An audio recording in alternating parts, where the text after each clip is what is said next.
Today, we're going to talk about the 6 biggest mistakes that I see beginner bodybuilders make, because honestly, these were the mistakes that I made. Also, stick around till the very end to get sort of the bonus theme that undergirds all of these various mistakes so that you don't make them and you understand why they're sort of mistakes. Additionally, if you're a Dragon Ball Z fan, you should absolutely subscribe. Anyone else, subscribe as well. However, if you're a Dragon Ball Z fan, subscribe. Let's get to the episode. Number 1, not counting macros, or honestly, not knowing how to count macros. This was one of the biggest game changers for me in terms of transforming my physique and becoming a better bodybuilder. More important than this, having a calorie target. I think we all sort of start off changing qualitative things in terms of, the types of foods that we eat, but it is when we start quantifying and plugging our foods into calorie counters, things like MyFitnessPal, Macro Factor, RP Diet app, that is when we can begin to see meaningful change. This is important because bodybuilding is a sport of quantification. I think the first way we try to change things is through the quality. So we change up the types of foods we eat. We eat more protein, but the meaningful change absolutely comes when you begin quantifying things. So what do we do from here? So I would recommend to first learn how to start counting your macros by just tracking. If you are not currently tracking your macros, if you are not currently counting calories or anything like that, get an app to help you. There are so many apps that can help you do this. You have MyFitnessPal, you have Macro Factor, you have the RP Diet app like I mentioned previously. Plug your food in for 1 to 2 weeks into these apps, see where you're at, see the average amount of calories you average across the course of a week, see the average amounts of proteins, carbs, and fats, and then you can begin modifying from there. That's where I would start. Look, you can make great gains without tracking your calories or your macronutrients. You can just start eating more protein, you can start eating multiple meals in a day, you can cut out junk food, this or that. However, that doesn't really give you a lot of information to modify from. The beautiful thing about tracking is that it gives you information that you can modify. So give tracking a shot and then move on from there. You don't have to do it forever. Number 2, not weighing yourself regularly.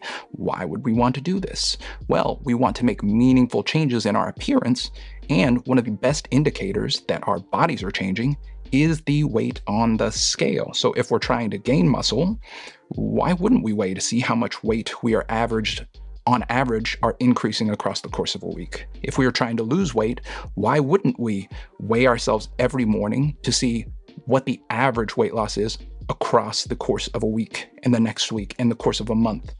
I think that's one of the larger things that we do is we leave data on the table when we could make more meaningful changes based on more accurate information by getting averages across the course of the week.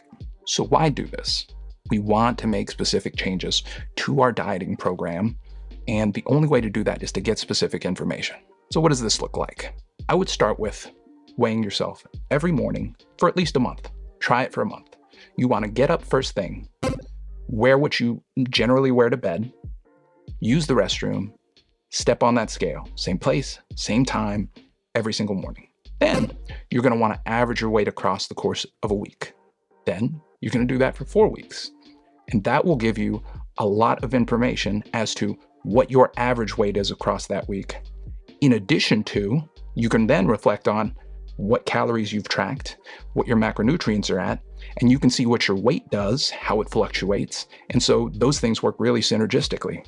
But you just have to start tracking. So try it for a month. And again, these are just little experiments. This is what I do with myself. These are what I do with my clients. And sometimes these little experiments don't work out. So just try your best. Number 3, too much protein. What? Yeah, I know. I think people drawn to bodybuilding, it's an extreme sport. I think there are a lot of extreme individuals. I think I'm an extreme individual to a certain degree in terms of my rigidity. Honestly, I'm a pretty rigid person. And so one of the first things you learn is eat more protein. Okay, taken to an extreme, that might comprise most of your diet. Now, there are worse issues. The issue with taking in too much protein is, are you getting enough of the other macronutrients? So what you're going to want to do is you're going to want to get about 0.8 to 1.2 grams per pound of body weight. Now, why would you do that? So research indicates that's more than enough for us to maintain muscle mass in a calorie deficit or gain muscle in a calorie surplus. Now, this is what I do for myself. This is what I do for my clients. And generally, it gets pretty great results. I think after a while, it becomes automatic. And I think even a lot of people watching this probably have already adopted the gram per pound. I think the fitness zeitgeist is fairly strong. So if you're already getting a gram per pound of body weight or even a gram per pound of lean body mass, I think you're doing okay. Number 4, too many hours in the gym. I was 100% guilty of this. When I first started out training, I just spent all the time that I could. One, because I started training when I was in college, and I had that college schedule. Well, it wasn't much of a college schedule because I didn't go to class and I flunked out. However, when I started working out, I would just spend hours and hours in the gym. And then I started managing a gym, and so I was already there anyways. So my workouts would turn into these long, arduous, like 2 to 3 hour sessions, and I was just spending entirely too much time training. Now, the downsides of that is well, I was able to get a decent amount of volume in. It's a great way to get volume in. However, your time efficiency isn't good. And similarly, I was honestly probably just dicking around with my rest times and not really paying attention to variables that I needed to pay attention to. Now, this was a great way for me to get a lot of volume in, but it wasn't very efficient. Number 5, ego lifting. And for this, my definition of ego lifting is just prioritizing how much weight you do and sacrificing form. That's really all I mean by that. So I think, the weight going on the bar becomes really alluring. And so focusing on just more and more and more weight going on the bar in lieu of your form dropping off, the number of reps that you can do dropping off, I think is something that we all sort of fall prey to. However, if you are unable to get a particular movement through a full range of motion, control the eccentric, and have an athletic, somewhat explosive concentric through that full range, I think a lot of it might be ego at that point. I think if you're sacrificing your form and your technique just to do more weight in a particular exercise, for me it was the deadlift, and that's how I injured my back the first time. Why even do that? There was no point other than my own ego. So, number 5, ego lifting, something that I wished I could take back, because now, and this is something I hadn't even planned on talking about, but now I have to do rehab exercises for my back. I have to make sure that my quads are stretched out because those pull a little bit on my lower lumbars. I have to make sure my hamstrings and glutes are stretched out. And then also, Louis Simmons, RIP, I have a reverse hyper in my basement that has honestly, it's probably saved my back. So that's not a sponsor or anything like that. But I would say that has saved my back more than anything. And that all stemmed from the need to do that, all stemmed from just ego lifting and not respecting fatigue and being able to quantify fatigue. So number 5, ego lifting, should probably be a little bit higher ranked, but that's number 5. Number 6, progressive overload, or just overload. Yeah, just overload. That is the 6th biggest mistake that I see new lifters make. And honestly, it was one of the biggest mistakes I made early on too. So this is sort of adjacent to ego lifting, but it's really just, even with good form, you can do this.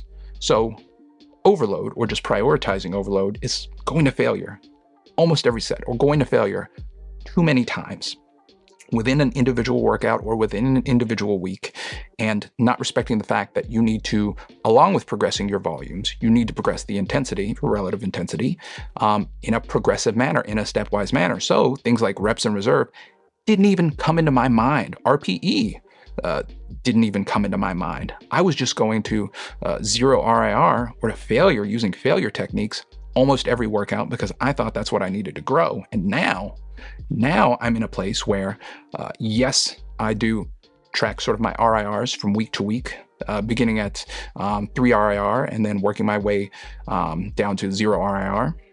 But that took a lot of time for me to understand. And unfortunately, it also cost me a lot of injuries. I've got weird shoulder things going on, knees going on, knee things going on, and back things going on. And so I have to protect those. So just focusing on overload, just focusing on training to failure while continuing to try and increase volumes not only led to most of my injuries, but it really kept me from optimizing and maximizing my potential for growth. So, what is the bonus theme that all of these things have in common? The bonus theme is quantifying your data. All of it, every bit of it. So starting in reverse. So just focusing on overload. You're not quantifying your fatigue. You're not quantifying your volumes. You're not doing anything like that. Number 5, ego lifting. If you are just so focused on moving the heaviest weight possible, you're not focusing on progressive overload. So ego lifting, absolutely not quantifying. Number 4, hours in the gym. If you are just so focused on spending hours and hours in the gym, you're not effectively managing your time, and there is no way to effectively track sort of fatigue indicators because you have so much time in between sets. So you're not quantifying that.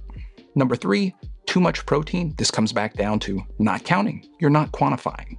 I think more often than not, bodybuilders probably eat a little too much protein, which is, there are worse problems to have, but it comes back down to not quantifying. Lastly, number 2 and number 1, not weighing yourself regularly, not counting calories, not counting your macros. All of these things are quantification issues. These biggest mistakes, we could just replace them all and go not quantifying. Bodybuilding is a sport of quantification, specialization, and optimization. So begin quantifying variables that are going to get you the most ROI on your investment. I would start with these variables first because I saw the biggest return on investment by modifying and changing these things. Now, if you are just beginning your bodybuilding journey, which I hope you are and I hope you're here, the next episode, which you can check out over here, is going to be about building sort of a beginner program, like one of my first favorite beginner programs. And so you should check that out. Additionally, again, if you're a Dragon Ball Z fan and you made it to the end, you should absolutely subscribe. Thank you for being here, and I will catch you all next time. Peace.